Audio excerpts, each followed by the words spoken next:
विद्यार्थियों, आज का टॉपिक है मुगल शासक जहांगीर। इससे पहले हमने मुगल शासक बाबर के बारे में पढ़ा, उसके बाद हुमायूं और उसके बाद अकबर के तमाम सारे वीडियो लेक्चर हमने देखे हैं। अकबर के बाद अगले शासक के बारे में आज हम चर्चा करेंगे, जिसका कि नाम था जहांगीर। सबसे पहले जहांगीर कौन था, इसका प्रारंभिक जीवन कैसा था, किस प्रकार से शासक बना, इसके बारे में चर्चा करते हैं। जहांगीर मुगल सम्राट अकबर का पुत्र था। जहांगीर का जन्म 30 अगस्त 1569 ईस्वी को हुआ था। इसके बचपन का नाम सलीम था। क्योंकि सलीम क्यों रखा गया था, इसके पीछे भी एक वजह थी। क्योंकि इसका जन्म फतेहपुर सीकरी के प्रसिद्ध सूफी संत शेख सलीम चिश्ती के आशीर्वाद से हुआ था। शेख सलीम चिश्ती साहब बहुत बड़े सूफी संत थे, उनके आशीर्वाद से इसका जन्म हुआ था। तो अकबर ने इनका नाम सलीम रखा, अपने इस पुत्र का नाम।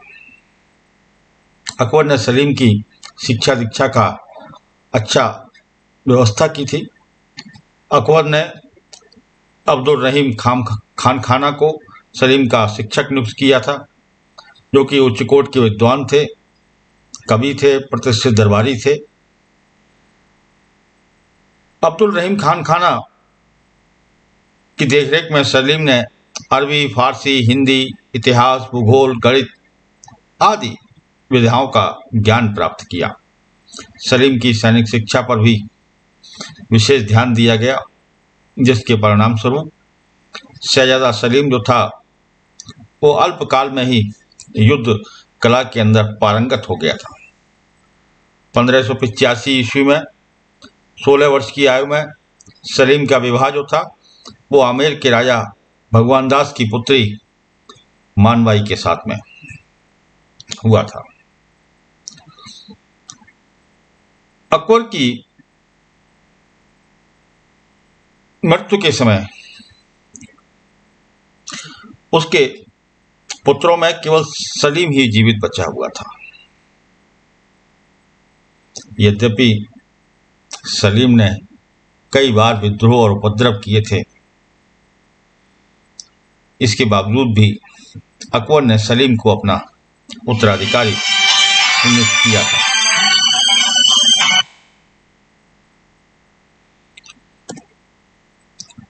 सोलह सौ 5 ईस्वी में अकबर की मृत्यु हुई। अकबर की मृत्यु के बाद शहजादा सलीम जो था वो मुगल राजवंश के राज सिंहासन पर नूरुद्दीन मोहम्मद जहांगीर बादशाह गाजी की उपाधि से उद्धारण करके राज सिंहासन पर आसीन हुआ। अकबर की परंपरा को उसने कायम रखा। राज सिंहासन पर आसीन होने के बाद परंपराओं को कायम रखते हुए जहांगीर ने अपना शासन उदारता के साथ में प्रारंभ किया। राज सिंहासन पर बैठते ही उसने विभिन्न लोकहितकारी आदेश जारी किए। उसने अपने शासनकाल में एक अच्छा सम्राट सिद्ध करने के लिए अपने आप को अनेक सारे लोकोपकारी कार्य भी किए। उसने आगरा किले के शाहबुर्ज के बाहर एक सोने की जंजीर बनवा दी थी। इस जंजीर को खींच करके कोई भी पीड़ित व्यक्ति जो था वो सम्राट तक अपनी फरियाद पहुंचा सकता था और न्याय की मांग कर सकता था। तो इस प्रकार से जहांगीर ने अपने शासन का आरंभ उदारता और लोकहित की भावना से किया। अब बात करते हैं जहांगीर के शासनकाल की प्रमुख घटनाओं के बारे में। कुछ प्रमुख घटनाएं उसके शासनकाल में घटित हुई, जिनका सामना उसको करना पड़ा। सबसे पहली घटना थी खुसरो का विद्रोह। खुसरो जहांगीर का ही पुत्र था और खुसरो जो था वो राजा मानसिंह का भांजा था, राजपूत शासक राजा मानसिंह। इसके अतिरिक्त बड़ा लोकप्रिय शहजादा था ये। अकबर के अंतिम दिनों में राजा मानसिंह ने सलीम के दुर्बल चरित्र, सलीम मतलब जहांगीर के दुर्बल चरित्र को दृष्टिगत रखते हुए खुसरो को बादशाह बनाने का असफल षड्यंत्र किया था। तो जहांगीर के राज सिंहासन पर आसीन हो जाने के बाद भी खुसरो के मन में बादशाह बनने की आकांक्षा बनी रही। मतलब जहांगीर के पुत्र के मन में बादशाह बनने की आकांक्षा बनी रही। इसीलिए जहांगीर ने राज सिंहासन पर आसीन होने के बाद खुसरो को आगरा के दुर्ग में पहरा लगा करके एक तरीके से कैदी की तरह रख दिया। खुसरो जहांगीर के इस व्यवहार को सहन नहीं कर पाया। 5 अप्रैल 1606 ईस्वी को आगरा के किले से वो भाग निकला और उसने विद्रोह कर दिया। वह दिल्ली होता हुआ लाहौर की तरफ गया, जहां पर सिख गुरु अर्जुन सिंह जी ने, अर्जुन देव जी ने उसको आशीर्वाद दिया, आशीर्वाद उनका प्राप्त किया उसने। लेकिन उसे लाहौर के सूबेदार दिलावर खां के घोर विरोध का सामना करना पड़ा खुसरो को। खुसरो के भागने की सूचना जहांगीर को कुछ ही घंटों में मिल गई थी। इसलिए जहांगीर ने एक सेना जो थी वो शहजादे के पीछे लगा दी, शहजादे के पीछे भेज दी और स्वयं भी लाहौर की तरफ गया जहांगीर। खुसरो ने भैरवाल के मैदान में जहांगीर का सामना किया, परंतु उसे पराजय का सामना करना पड़ा खुसरो को। इसके बाद खुसरो को बंदी बना लिया गया, बंदी गृह के अंदर उसको डाल दिया गया। खुसरो कभी भी स्वतंत्र नहीं हो सका। इसके बाद 1622 ईस्वी में दूसरा जो उसका भाई था, जहांगीर का दूसरा पुत्र जिसका नाम खुर्रम था, खुर्रम के द्वारा खुसरो के जीवन का अंत कर दिया गया। तो इस प्रकार के से खुसरो का दमन कर दिया गया। दूसरी घटना थी मेवाड़ से संघर्ष और मेवाड़ के साथ संधि। मुगलों का मेवाड़ से संघर्ष जो था वो बाबर के समय से ही चल रहा था, निरंतर चलता रहा। अकबर भी महाराणा प्रताप के अदम्य साहस के कारण मेवाड़ विजय की कामना को पूर्ण नहीं कर पाया, क्योंकि महाराणा प्रताप ने दांत खट्टे कर दिए थे मुगल सेना के।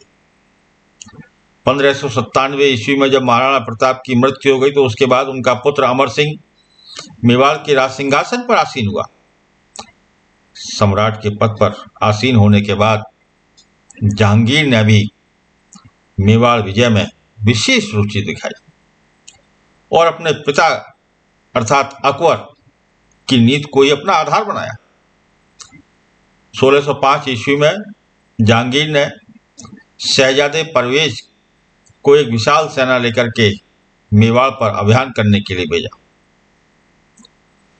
उसके बाद 1608 ईस्वी में मेवाड़ अभियान को सफल बनाने के लिए अनुभवी सेनापति जिनका कि नाम महावत खां था, उनको जिम्मेदारी सौंपी गई, लेकिन वो भी सफल नहीं हो पाए। तत्पश्चात 1609 ईस्वी में जहांगीर ने ख्वाजा अब्दुल्ला को मेवाड़ अभियान के लिए भेजा। ये सारे अभियान असफल हो रहे थे। इसके बाद 1611 ईस्वी में अनेक सेनापतियों के नेतृत्व में, कई सारे सेनापतियों के नेतृत्व में एक सेना मेवाड़ पर अभियान के लिए भेजी गई। लेकिन परंतु फिर भी मुगलों को कोई निर्णायक सफलता हासिल नहीं हुई। इसके पश्चात 1614 ईस्वी में शहजादा खुर्रम को मेवाड़ अभियान के लिए भेजा उसने। खुर्रम ने मेवाड़ को नष्ट भ्रष्ट कर दिया। मेवाड़ के सामंतों ने जब अपने राज्य को पूर्ण रूप से नष्ट होते हुए देखा तो राणा अमर सिंह को मुगलों से संधि करने का निवेदन किया। इन्होंने मेवाड़ के सामंतों ने कहा कि भाई राजा अमर सिंह थे उस समय, उनसे कहा कि भाई किसी तरह से संधि कर ली जाए, क्योंकि बहुत स्थितियां खराब होती जा रही हैं, इसलिए उन्होंने निवेदन किया। तो विषम परिस्थिति में मेवाड़ के सामंतों के आग्रह के परिणाम स्वरूप राणा अमर सिंह ने मुगलों के साथ संधि कर ली। इस प्रकार 1615 ईस्वी में इस संधि के परिणाम स्वरूप मेवाड़ और मुगल के बीच चलने वाला लगभग एक शताब्दी पुराना जो युद्ध वैमनस्य चल रहा था उसका अंत हो गया।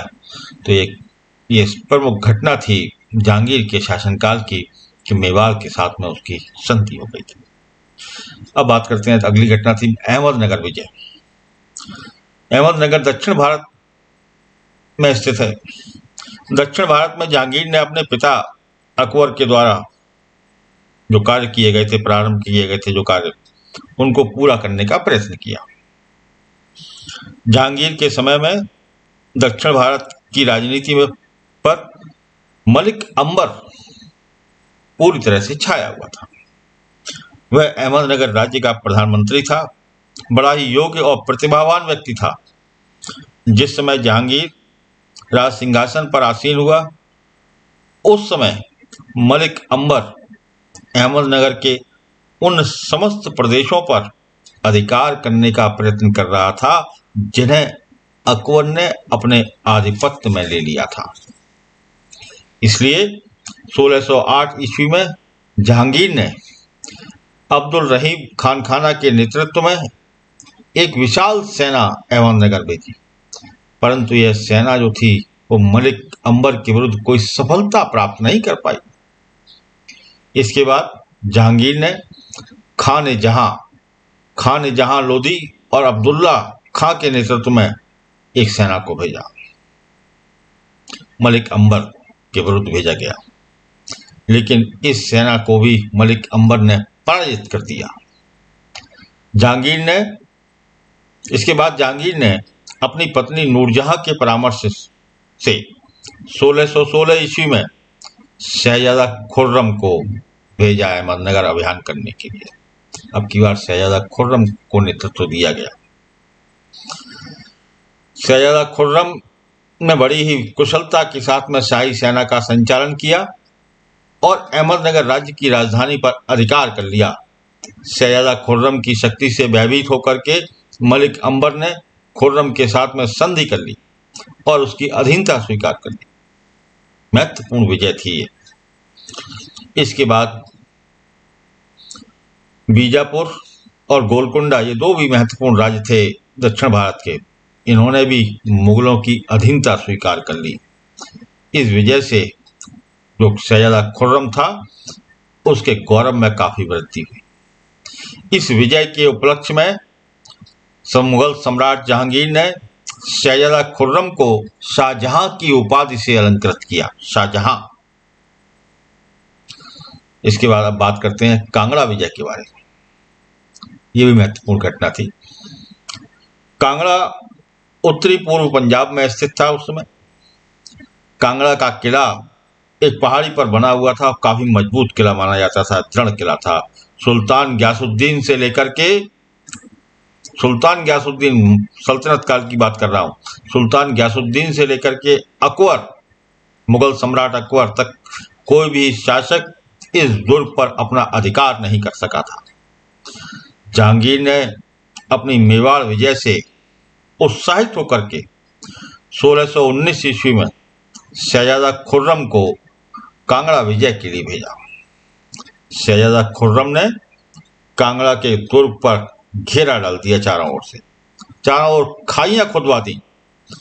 परिणाम ये हुआ किले के अंदर रसद सामग्री जो भी जाती थी, खाने पीने की सामान, रसद सामग्री जो थी उसकी एंट्री बंद हो गई, प्रवेश बंद हो गया।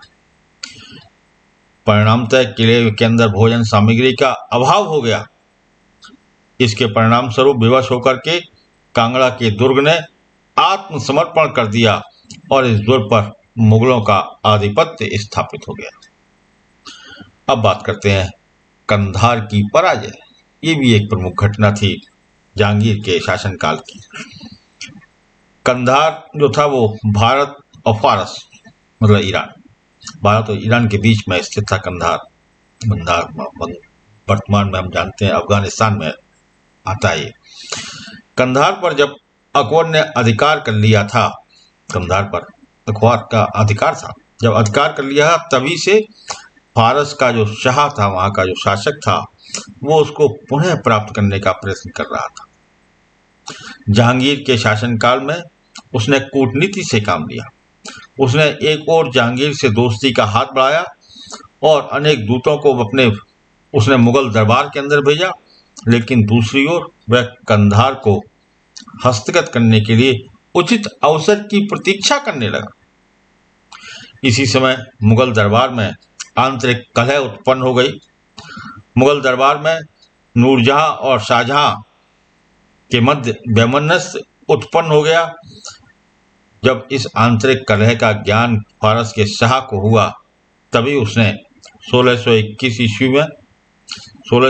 ईस्वी के अंत में कंधार विजय के लिए सेना भेज दी, जिसने कंधार के दुर्ग का घेरा डाल दिया इस सेना ने, और 1622 ईस्वी में कंधार पर आधिपत्य कायम कर लिया। जहांगीर ने भी एक सेना भेजी, विशाल सेना कंधार पर आक्रमण करने के लिए भेजी, लेकिन शहजादा खुर्रम के विद्रोह के कारण वह सेना कुछ भी नहीं कर पाई और कंधार जो था वो मुगलों के हाथ से निकल गया। तो ये पराजय का सामना करना पड़ा, महत्वपूर्ण पराजय थी। अब इसके बाद बात करते हैं जहांगीर का नूरजहां से विवाह और उसका प्रभाव। नूरजहां कौन थी? नूरजहां का वास्तविक नाम मेहरुन्निसा था। मेहरुन्निसा के पिता जो थे उनका नाम था मिर्जा ग्यास बेग और माता का नाम था अस्मत बेग। ये लोग तेहरान के निवासी थे। पिता जो थे मेहरुन्निसा के मिर्जा ग्यास बेग, वो आर्थिक रूप से काफी कठिनाइयों में थे और अपनी कठिनाइयों से उबरने के लिए भारत में अपना भाग्य आजमाना चाहते थे। इसलिए भारत में अपने भाग्य आजमाने के उद्देश्य से अपने 2 पुत्रों और एक पुत्री के साथ उन्होंने तेहरान से भारत के लिए प्रस्थान किया। लेकिन मार्ग में ही, बीच रास्ते में ही कंधार के निकट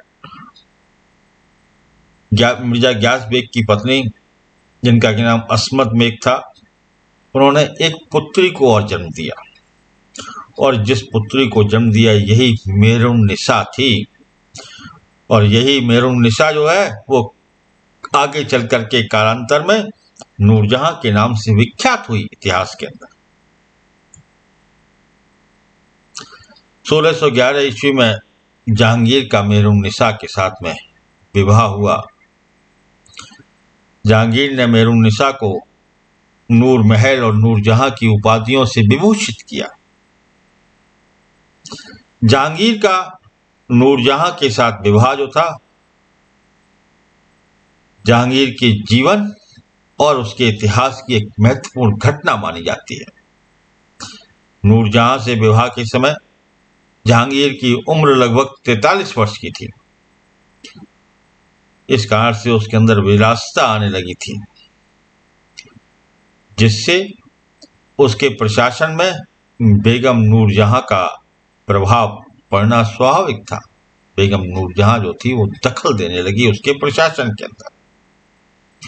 नूरजहां का प्रभाव और प्रताप दिनों दिन बढ़ता गया, जिसके परिणाम स्वरूप जहांगीर जो थे वो नामात्र के शासक रह गए, सम्राट रह गए और शासन की वास्तविक बागडोर जो थी, शासन के कार्यों का वास्तविक जो संचालन था वो नूरजहां के हाथ में चला गया।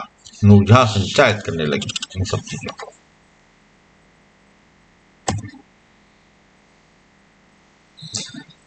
जहांगीर के शासनकाल में नूरजहां के राजनीति में जो हस्तक्षेप हुआ, इस हस्तक्षेप ने 2 विद्रोहों को जन्म दिया, जिसके परिणाम स्वरूप मुगल साम्राज्य की शक्ति और सम्मान को धक्का लगा। ये 2 विद्रोह कौन से थे?